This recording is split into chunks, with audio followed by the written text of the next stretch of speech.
Raider Nation, what's going on? It's Mitchell Renz here, host of the Raiders Report, and coming up on today's show, we're going to be looking at Mel Kiper's latest mock draft. I'm going to walk you through every single pick, tell you what I think about the Raiders and who they ended up selecting at number 13 overall. And because of this mock draft, the way that the internet works, the way that the media works, is there is a lot of NFL draft rumors that are now circulating. So what I ended up doing is I took my 5 biggest takeaways from this Mel Kiper mock draft. That's all coming up here on today's show. If you find yourself looking for more NFL draft analysis, hit that subscribe button. If you find yourself looking for more draft analysis that is more Raiders focused, hit that subscribe button. We're also going to be live for the 2024 NFL Draft. If you thought we had a lot of fun during free agency, the 3 days of the draft where we're going to get the selections before you see them up on TV, I'm telling you right now, it is some of the most fun out there. So make sure that you're tuning in. Make sure you're hanging out with us. Lots and lots of giveaways on top of that. So let's look here at Mel Kiper's 2024 NFL mock draft. Off the board, the top 3 picks. It's pretty simple here. Caleb Williams, Jayden Daniels, Drake Maye, then Marvin Harrison Jr. This is about as chalky as chalk can get. From picks 5 through 8, you got Malik Nabers, Odunze, Joe Alt, Dallas Turner there off the board, which realistically, no real surprises yet for me. From 9 to 12, this is where you got Jared Verse going off, which I do think is a little bit early for him, though I think he's going to be a good pro. Brock Bowers, good fit there. J.J. McCarthy off the board at number 11 to the Minnesota Vikings, and this would be a dream come true if Bo Nix and McCarthy are the first 2 quarterbacks selected right in front of the Las Vegas Raiders. That way you know that there is a 0% chance that Las Vegas ends up taking either of those guys. So based on this Mel Kiper mock and based on how those top 12 picks ended up falling, who would you draft if you're the Raiders? If you're sitting in that war room with Tom Telesco, with Antonio Pierce, they look down and they go, hey, you. Yeah, I'm talking to you. Who are they going to end up taking? Let me know down below, because according to Mel Kiper, with the 13th pick in the 2024 NFL Draft, the Las Vegas Raiders select offensive tackle from Alabama, J.C. Latham. This dude is a bulldozer, a mountain of a human being. He is 6'6", 360 pounds, and if you really want to try to establish that physicality, tenacious toughness, like a team where you're going to feel us by the end of this 4 quarters, I can promise you that. J.C. Latham is absolutely one of those picks. And is he going to be the starting right tackle? I would bet my money that, yes, he would end up beating out there Munford. This is why Mel Kiper, though, ended up going with Latham with the Raiders here at pick 13. In my last mock draft, I had the Raiders taking the best interior penetrator in the class in Byron Murphy. Well, that no longer makes sense after they gave free agent Christian Wilkins a massive deal, plugging a hole in the middle of their defense. I'm not rolling out edge rusher or quarterback as a possibility with the pick.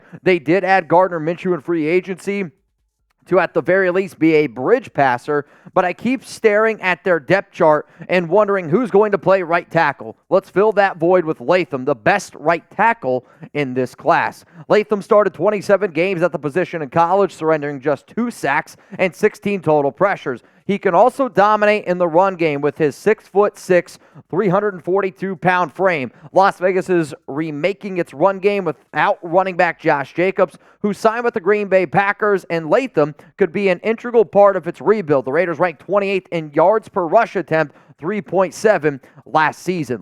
No doubt, you do have to figure out your running game, and moving on from Josh Jacobs, it's not going to be any easier. Sure, the Raiders have Zamir White, Madison Alexander on top of that, or Alexander Madison, you have both of those backs. Sure, you could still look for somebody in the draft, but I will say the 3.7 I don't think is nearly as big of an indication on the Raiders offensive line. I think that has everything more to do with the quarterback play and teams stacking the boxes. But I agree with Mel. Right tackle is a big-time need here for the Silver and Black, and if you were able to get J.C. Latham, I definitely wouldn't be upset about it. So coming up here is going to be my reaction to the Raiders taking Latham at 13. I'm going to go through my scouting report. What does it mean for the Raiders? Because there is a cause and effect with everything. If the Raiders take Latham at 13 overall, what does that mean for right now, Raiders free agency, right? Because we're looking into this crystal ball, and what does it mean in May, June, July, and who ends up starting at right tackle this upcoming season for the Raiders. Before I get into all that, though, shout out to today's sponsor,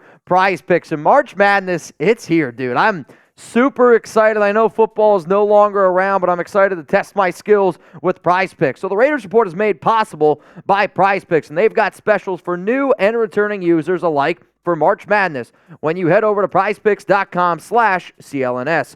Football season may be over, but the action on the hardwood is heating up. Whether it's March Madness or the fight for NBA playoff seeding, there's no shortage of high-stakes basketball moments this time of the year.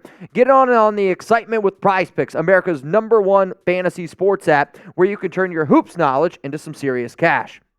March Madness kicks off tonight with the first 4 games, and you can pick more or less right now. Prize Picks is also giving us a free pick for Caitlin Clark's matchup Saturday. Just select more than 0.5 points for Clark and pair it with another winner for 3 times your money. So what I ended up doing here for my picks is this. So Caitlin Clark, I think, is right now must watch, arguably the greatest women's college basketball player of all time. She's going to score at least 1 point. Now I'm going to walk you through my other ones here. I went Joel Scott. Never met the guy, but you know what? 13 points against Virginia. If I know anything about college basketball, Virginia likes to slow it down. Scott averaging 12.9 points per game this year, so I took the less on that. And then Rob Dillingham. He's averaging just over 4 assists this season, going up against a lesser opponent for Kentucky. Give me the more on 4 assists. If this ends up hitting, I put some more money in my pocket. So if you want to get started, it's easy, and it is exciting. Prize Picks is simple. You pick more, then you less on 2 to 6 players, stat projections, and watch the winnings roll in. Get started now, if you haven't already, at prizepicks.com/CLNS and get a first-time deposit match of $100. Prizepicks.com/CLNS. Pick more, pick less. It is really that easy. Though, I feel bad for any of the teams defending Caitlin Clark. I'm pretty sure if Chugs and I were defending Caitlin Clark, we'd give up 30 points, no doubt about it. Coming up, my reaction to the Raiders taking J.C. Latham here at number 13. Like, for Mel, he looked at a big-time need. That also tells me that Mel's not 100% sold on Thayer Munford, and if the Raiders end up going with J.C. at 13, he is going to be battling with Thayer. Like, I don't think that they would just hand the keys to Latham and say, this is your job to go, though I do anticipate that Latham would end up beating out Thayer Munford for that starting right tackle spot. And realistically, you could just kick Thayer Munford in potentially then to play offensive guard, whether you want to put him at right guard, whether you want to put him at left guard. Hell, I actually thought he did a really good job last season playing left tackle, and maybe he's a little bit better on the left side. If it was up to me, and if you took Latham here at 13, you put him at right tackle, call me crazy, I'm going to then kick over Munford to left guard, and I would put Parham at right guard, which there's at times I think like that just might be the better position that he could play. I know this, though. I love Raider fans, but if I have one pet peeve with the nation, it is they judge based on helmet, especially if you burned them in the past. And I already know if the Raiders took JC here at number 13, the amount of, oh, man, he's another Alex Leatherwood. If anybody is comparing Alex Leatherwood and J.C. Latham, call them lazy, because simply that is exactly what they are. It's a lazy take. So let's just say it's draft night. Round 1. This is the pick. Latham at 13 to the silver and black. How would you grade it? A, B, C, D, or F? A is you absolutely love the pick. B, it's a good move. C, average. D, bad. F is Mayock and Gruden back at the realm. For me, if we end up going this route here, I'm not going to give it an A+, I'm not going to give it an A, but I am going to give it an A- grade. It is a really, really good move for the Raiders considering right now of where their weaknesses are. Like, I don't care who your quarterback is. If you don't address that right side of your offensive line, it's going to be an issue. Whether it's Jayden Daniels, Gardner Minshew, Aiden O'Connell, especially if it's your blind side with a dude like Michael Penix Jr., because that's still a possibility. Hell, in Mel Kiper's mock draft, Michael Penix Jr. didn't even get drafted in round 1. So if you ended up taking Latham here, you could potentially trade back up and try to get Penix in the start of round 2. I do like this move a lot. It's an A- grade for me. Now, I know I give my opinion on these players a lot of the times, but there are certain people in the industry that I rely on for their draft knowledge. One of them is Lance Zierlein, and this is what he has to say on J.C. Latham. Bulldozer in human form with the upper and lower body power to forcibly evacuate running lanes and instantly upgrade a team's ground attack. Latham's body type is girthy, and he has elite drive blocking talent. He has operated in a variety of run schemes, but will be an average move blocker both laterally and when climbing into the second level. His pass sets are well balanced with good initial quickness and active hands. He unleashes lefts and rights and mirrors effective after contact, but gets beaten by inside moves when he oversets. He has the length and the hand strength to shut rushers down, but needs to become more comfortable setting diagonally rather than vertically to avoid sinking too deeply into his own pocket. Latham's size, strength, and talent give him a chance to become a heralded right tackle or Pro Bowl caliber guard. So there you see Lance Zierlein throwing out the potential guard here for Latham. I don't really see it just because of the size of him overall, like 6'6", 360. I mean, you're talking about almost like Mekhi Becton type of size. And I know when you hear that type of size, it does scare some people. As long as Latham stays motivated, and if there's one thing that I'm not too worried about, where I was worried about in years past, you bring in a big guy like this, like how motivated are they going to be? Because as soon as you get out of shape a little bit, that's a lot of weight to put on your body. I'm confident that Antonio Pierce, this regime led by Max Crosby, led by Christian Wilkins, is going to make sure that every single player is in the best shape of their life season. Coming up next here, let's get into some NFL draft rumors from this Mel Kiper mock. And when I say draft rumors, it's Mel puts together a mock and then everybody reacts to it. It's what the media does. It's what I do. It's what a lot of people end up doing. So to me, I have cliff notes on the 5 biggest things that I noticed from round 1. Before I get into those, if you want to check out my Raiders round 1 draft targets, I dropped that video on Tuesday morning.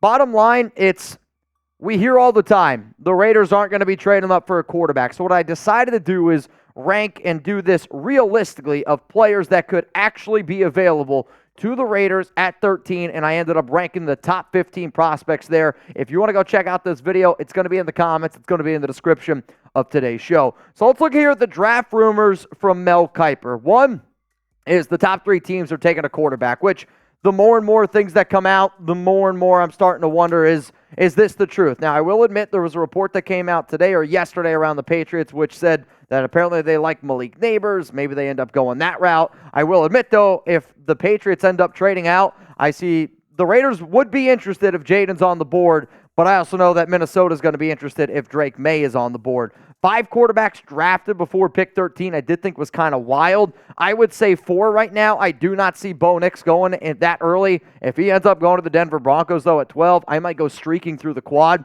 There is tons, and I mean tons, of offensive line talent in round 1. So considering the fact that the Raiders have addressed a lot of these needs already in free agency, and if they roll into the draft with no tackle talent at all, I'm going to be okay just because of how deep the tackle talent is, and I do think that Munford deserves at least a shot. 5 cornerbacks projected in round 1, according to Mel, and Rakestraw wasn't one of them, who I see as being a potential round 1 corner out of Missouri. And the fact that Michael Penix was the quarterback that fell out of round 1, I thought was shocking. Like, if Bo Nix and 5 other quarterbacks go in the top 12, I just have a hard time believing that Penix doesn't get drafted from 13 to 32. Like, whether that's a team trading back up into round 1. It's a lot of quarterbacks to go, and then there's no quarterbacks to go. But that's what mock draft season is. You stack it with QBs and then watch them fall. It happens every single year. If you haven't already, make sure you guys give me a follow on IG and on Twitter. Doing my best to keep you guys up to date on all things going on around the silver and black, going on around the NFL, keeping you up to date. And if you also want to give my man Chugs a follow on Twitter as well, there he is, at Jeremy Chugs. Seriously, those links also are going to be available in the comments and description. He wants me to tell you that he has the dankest memes, which probably means multiple things. So if you guys are into dank shit, go give Jeremy a follow at Jeremy Chugs.